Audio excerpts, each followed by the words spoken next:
Salutations once again to the Truth Core, whoever and wherever you may be on the planet. Well, I wonder sometimes if you wonder what I'm doing when I'm not sitting here to record something. Well, lately, for the last couple of weeks, I've been intensely immersed in revising Not in His Image. That book came out in November of 2006, so 2021 is the 15th anniversary. And we'll see. I have a tentative agreement with the publisher to bring out a revised edition, the 15th anniversary edition. So that's pretty intense, and I'm concentrating on that right now. Someone at the publisher, Chelsea Green, suggested that I might do a talk about the revision of Nihi and point to some of the changes that I am making due to what I have come to know and experience over the last 15 years. So who knows, that might show up one day or other on this channel. Also, it might amuse you to know that on a day-to-day basis, I have to exercise a kind of restraint so that I don't shatter from total intensity. It's odd because I call myself a Nahual, which simply means a shaman. None of the Gnostics were shamans. And a shaman is someone who negotiates power with the supernatural and also negotiates power with other human animals. When I talk to you, for instance, I'm actually transacting power. One way to see this is in the analogy of gaming. I've assigned various roles to myself throughout life, but I haven't done it in make-believe or in some kind of, indulgence of fantasy, some kind of LARPing with myself. It is a form of LARPing. Misophrenia is a practice that involves LARPing. So I've called myself the Nahual, which is a legitimate expression of what I do. But bear in mind that the Nahual, the unknown, is something that cannot be restrained. Nevertheless, I do have to restrain myself. You could say I have to constantly gear down so I can handle the intensity of what's coming through me.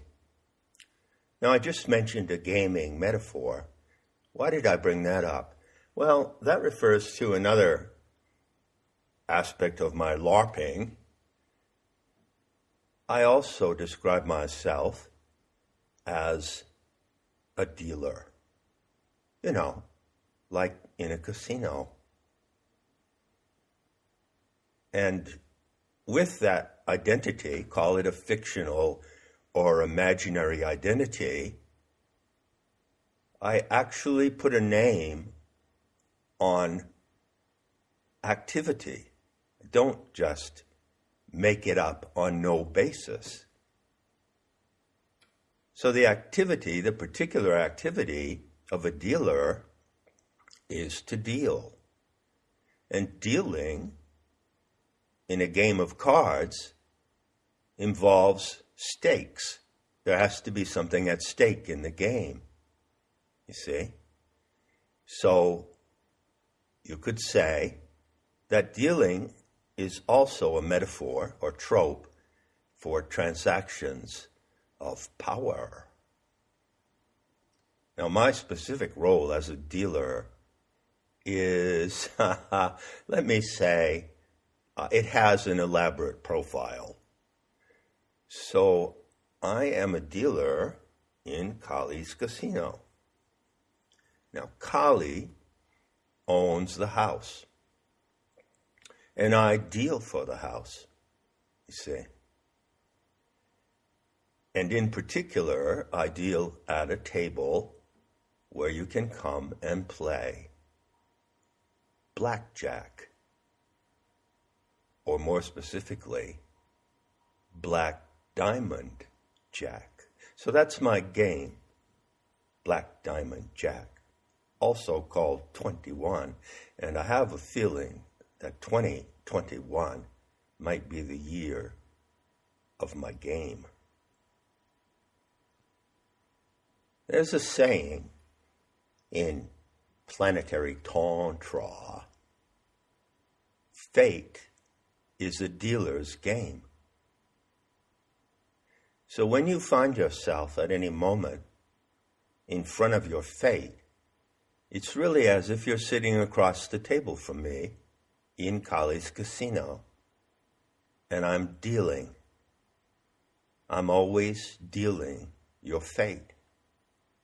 Every time I say something, every time I describe or explain something, no matter what it is, somewhere within my words are the motions and the gestures by which I deal your fate.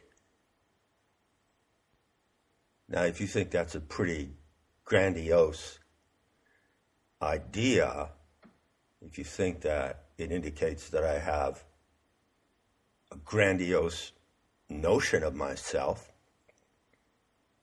well, yeah, sure. And it might indicate easily a case of megalomania, somebody whose self-importance is off the fucking charts. Well, that's me. But when I say I deal for the house in Kali's casino and I deal fate, what if it's true? Then what difference would it make if it's grandiose or not? So everything I do and say, notice I'm being completely transparent. I dare anyone else to try transparency at this level. Everything I do and say, in some way, comes from an ultimate agenda. I'm a dealer of fate, and fate is a dealer's game. The house always wins. But the win can be to your great benefit. If Kali wins, due to the way I deal fate, that is to the benefit of the player. Sorcery can be an intricate affair, as Don Juan said to Castaneda. But why am I on this jag? Well, what I'm doing now is what I said, what I explained a moment ago. I'm gearing down. You see, I've got to go over there to the table at the other side of the room and dive into 8 hours of revision of this book. Now that takes intensity. But if I bring too much intensity, it will be difficult and unpleasant. I have to bring exactly the right measure of intensity to what I do so that I can do it impeccably and with pleasure. And so I'm talking to you now, and I'm going to tell you a story about a whorehouse in Saigon. Why? It's a way for me to gear down and relax so that later I can turn to the task at hand and my intensity won't rip me to shreds. So here goes. Story about yours truthfully and his only encounter with a prostitute. Now, I'm not into prostitutes at all, and I really don't like the whole concept. I don't like the phenomena as it occurs in the world today, and in my opinion, a true man can't get true pleasure from a prostitute. The sex is a transaction of power, but that transaction is rigged, and ultimately it must be a cheating experience. But I've been fascinated or obsessed in one vein of my mythophrenia with prostitutes for quite a long time in my life. For instance, I've investigated and written extensively about what has been called sacred prostitution in the ancient world, the hieros gamos, the sacred wedding. And I've written extensively about that. And there was a time, I don't know, I was on a hell of a jag for, fuck knows, I guess, 15 years. I had an obsession with Mary Magdalene, and I've written extensively about Mary Magdalene, first on metahistory.org, and now that material is on Nemata. I was obsessed with the figure of Mary Magdalene, and as a result of that, I used to play a little joke, or maybe it's not such a joke. In my astrological career, I met a fair number of women who told me that they had been Mary Magdalene in a past life. I recall that Rudolf Steiner once remarked the same thing. I think he said that he had met 26 different women who told him that they had been Mary Magdalene. And women still write me and say, make that claim. And how do I respond? Well, I don't. But a couple of times I've written back and said, well, here's a name of 6 or 7 other women that told me that, and here are their email addresses. So why don't you all form the Magdalene Committee and figure out what the truth really is? But I played another joke, which was worse and rather wicked and cruel, but in an amusing way. Cruelty can be amusing. So clients would come to me and say that they were Mary Magdalene, or women that I would meet in the New Age circles in Santa Fe or LA. And they would usually present themselves in kind of a gushing, flowery manner, as if this was a great revelation. And maybe, who knows, maybe it was a pickup line. Was she inviting me to get down and out with the reincarnation of Mary Magdalene? So when, several times actually, when a woman pulled that line on me and kind of suggested that she was flouting her sexual virtues in my direction, I stood there deadpan. I counted 2 heartbeats, not 3, and I said, "You can't be. because I am. After that, the conversation took a rather different turn. But that's all fantasy material. And what I'm going to tell you now is about a real prostitute that I met once in Saigon during the Vietnamese War. Now, I was not there as a soldier. In fact, I was a draft dodger running around the Far East. But there was a series of passage boats that went from Marseille in France down across the Mediterranean, through the Suez Canal, across the Indian Ocean, and all the way to Yokohama, Japan, and all the way back again. That was called the Messagerie Maritime. And they had 3 big white boats. And it was a neat arrangement because you could get on the boat at Yokohama and you could get off in Hong Kong or Manila or Singapore. And then you could travel around that country and come back to the port, and you could get on another boat. It didn't have to be the same boat because there were 3 boats that ran the circuit. So I arrived in Saigon on one of these boats. I think it was the Camboge.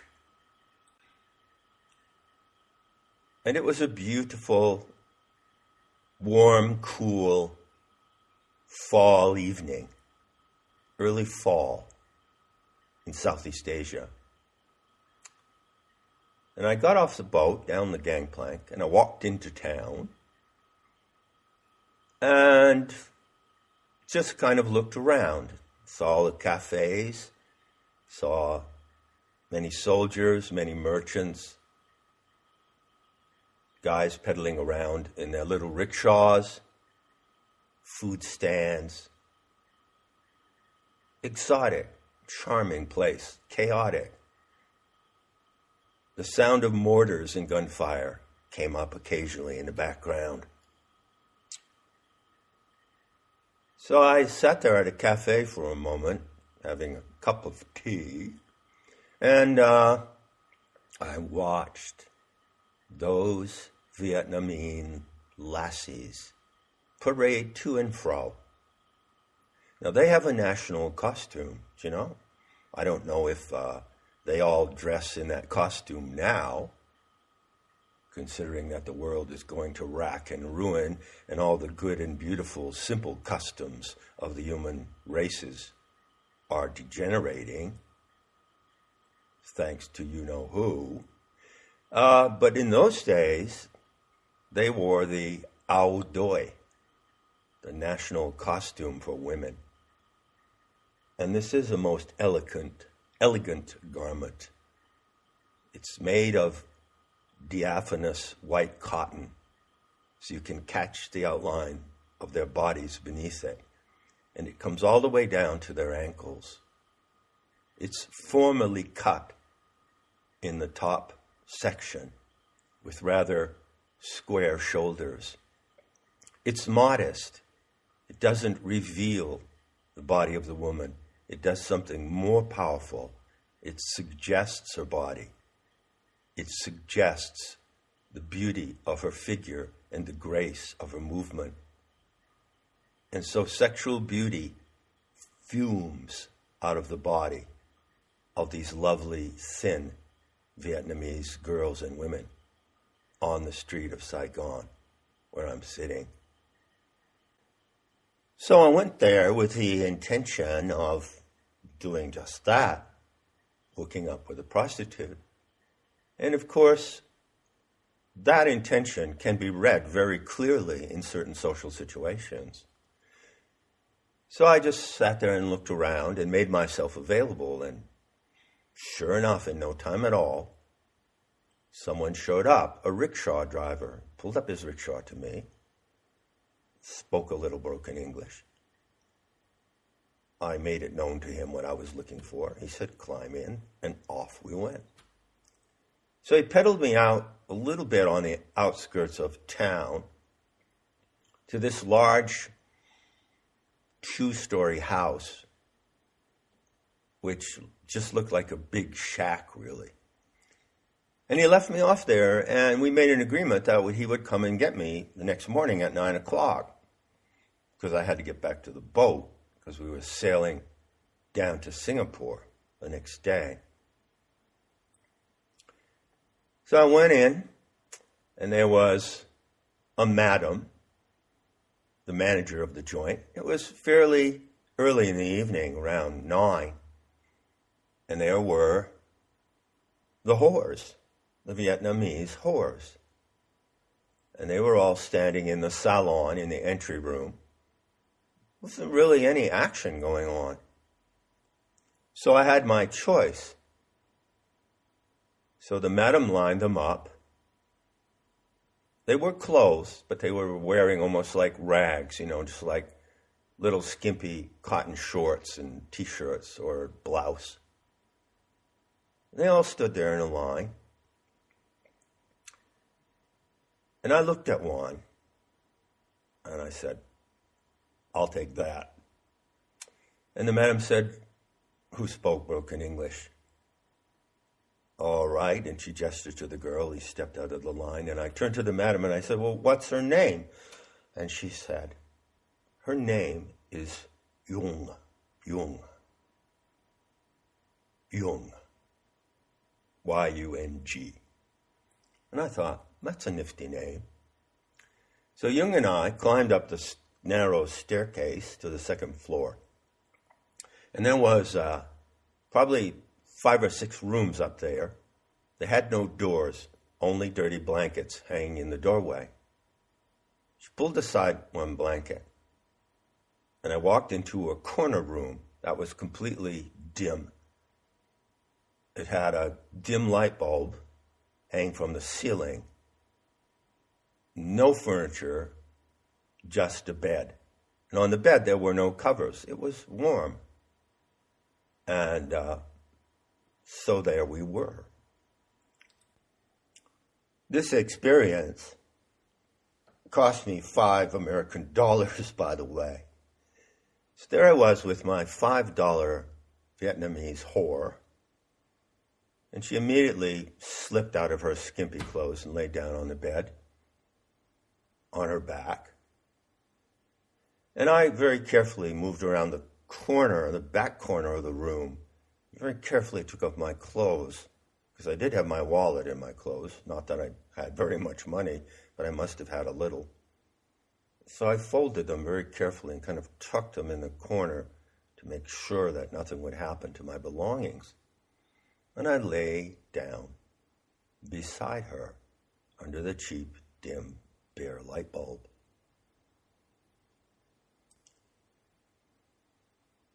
Now, in those days, I didn't know how to handle a woman. I was only 20. And I did not have the advantage I have today of knowing certain basic tantric principles about what I shall call the sexual dynamic. For instance, she powers, he steers. This is a fundamental formula of sexual tantra. I didn't know anything about it at the time, and I didn't know how to handle any woman or girl sexually. So Jung was no exception. I absolutely didn't know what to do, how to approach her, or how to proceed. But anyway, I laid down beside her on the bed on my side, and I looked at her for a while. Let me tell you what I saw. She was about 5'4", and her skin was the color of dull copper and perfect everywhere. Her hands were like perfect living porcelain. Her neck was exquisite. She had really short hair, they all did, Her hair was particularly short, just come down around her ears. The others didn't have hair that was any longer than the nape of their neck. Just straight, unkempt hair. She had that kind of flat face, very accentuated, narrowed ovals for eyes, exquisite ears. And she was shapely, young and shapely, and lovely from top to toes. Now, my Rigpa prompts me to wonder what age she was, and you might be thinking that she was pretty young. Now, I have to tell you that I have absolutely no pedophilic tendencies. On the contrary, my prescription for pedophilia is death. I have a solution, final solution for the plague of pedophilia on this world, and I can give it to you in 2 words. Fish food. If I had my way, I'd herd them up in a truck, drive them onto one of those huge transport planes they use to drop off food supplies to starving Africans, fly it out over the Atlantic, and dump them. No negotiation and no mercy. And I am certain that if she had been inappropriately young, I would have sensed it, and it would have deterred me. But you know, these Oriental women can look young, even into their 30s, 40s, even into their 50s. It's astounding. Japanese women, Chinese women, in some cases, it's very difficult to tell what age they are. So as I lay there by her side, I'm pretty sure I must have reflected on that. And I must have wondered about her age. I was enchanted by her beauty. This naked, nubile creature. Now, I'm not particularly prone to Asian women. I really don't go for Asian women. I prefer women of my own race and races. But there are exceptions. And there are examples, classical examples of Asian female beauty, which I think you would agree are absolutely breathtaking. And Jung, this poor little Saigonese whore, was really at that level in some respects. During the time that I spent in Asia, I looked at the women a lot. I had a couple of Japanese clutches, a couple of tangos with Japanese girls, Kiko and Nobuchan. But mostly I just looked at these women and I didn't really get excited. But when I left Asia finally, and looking back on it, it seemed to me that the Vietnamese women were the most beautiful, classically beautiful in their faces that I had encountered throughout my travels in Asia. So back to the bed, and what was going on? Well, nothing really. She made no gesture toward me whatsoever. She just laid there passively on her back. Well, having absolutely no idea how to proceed, I acted out of the natural affection that is innate to me. So I kind of reached over, sidled over, and took her into my arms just to hold her. Well, let's warm up. I don't know how this is going to play out. But touch, warmth, contact seemed like the obvious way to begin. She didn't have any particular odor, except kind of like a bed of wet flowers after the rain, when the density of the rain has saturated them, and in a way it's taken away the aroma of the flowers. And so I smelled her neck and just nestled her into my arms, and guess what? This I remember so vividly. She was as cold as a snake. Now, I happen to like snakes, and I would probably have a snake, like a pet boa, if I didn't have other animals. I really do like snakes, and I like the feel of a snake, that cold-blooded, slick velvet feel. And that's exactly how she felt. She was as cold as a snake, and her nipples were cold, even colder than the rest of her body. So I kind of nestled her and, made some pathetic gestures. But they were gestures of affection, which were completely inappropriate to the situation. Obviously, she was expecting me to do something to her, which I was not prepared to do without any signs of response. She powers, he steers. You see, in the tantric principle of sex, overpowering the woman is totally inappropriate, because the woman is the ground of power, Shakti. And the role of the man is to steer the power. But in order for the man to steer the woman's power, which she can't handle on her own when it gets released into high intensities of pleasure, in order for the man to steer the woman through her own throes of pleasure, she has to offer her power.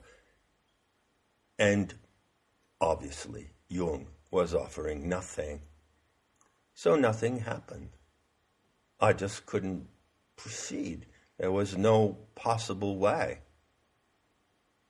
And so I just stayed there. And I held her in my arms for a while.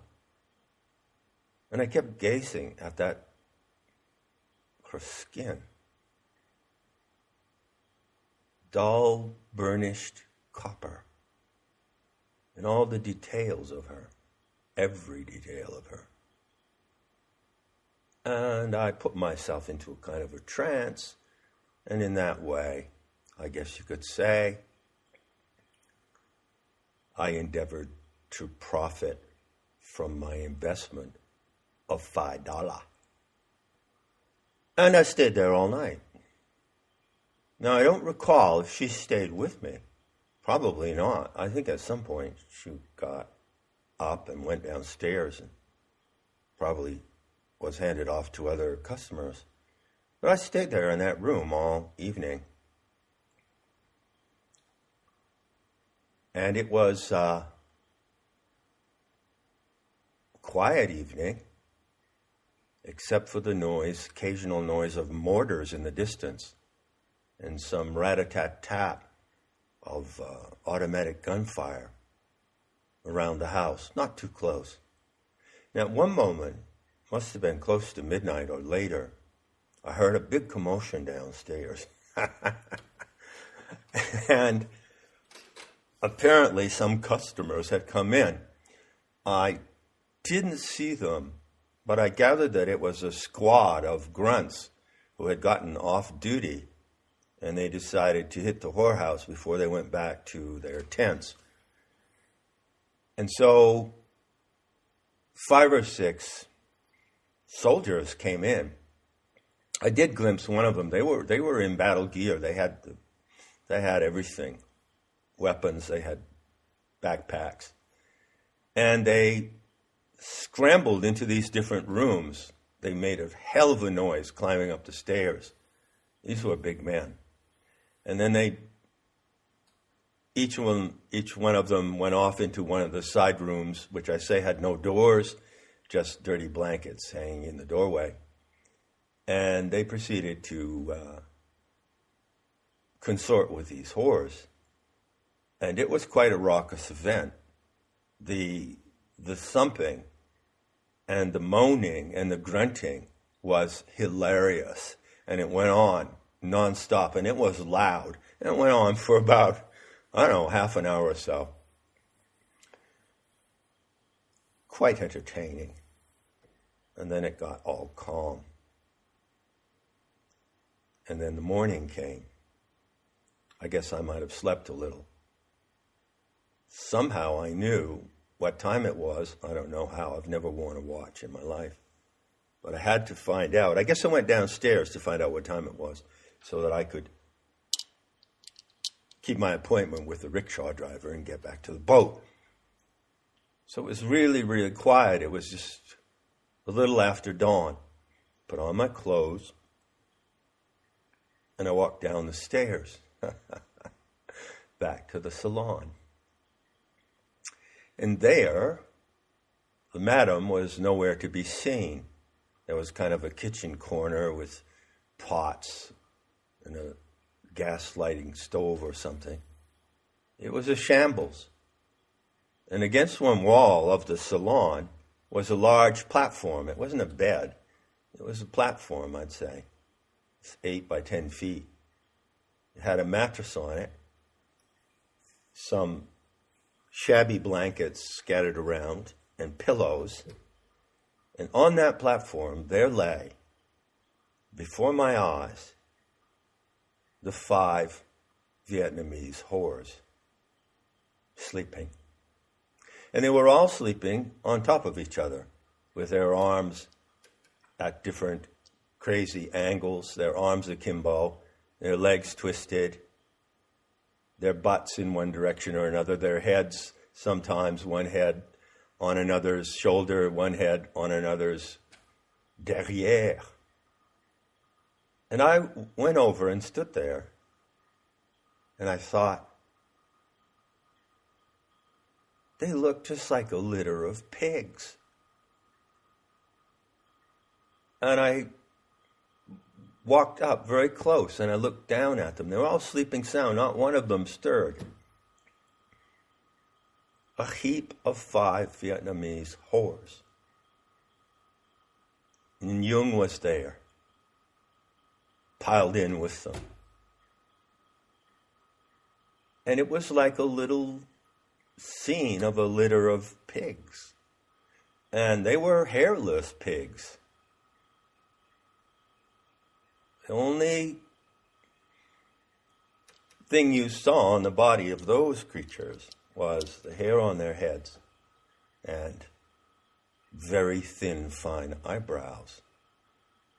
Everything else in their anatomy was completely unconcealed. So I could see every nook and cranny of their bodies as they laid there in a heap. And I watched them. I couldn't tear myself away, actually. I had a strange feeling as I watched them. Kind of mixture of pity and affection and gratitude. And I relished that feeling. Then I walked outside and stood on the porch. And sure enough, the rickshaw driver pedaled up. And I got in. And he took me back to the boat. Enough said. I just needed to wind down a bit. And talking in this way is one of the methods that I use to do that. In this case, I've taken advantage of your attention to do that, and you can make of it as you like, and you can find me in the beauty to come.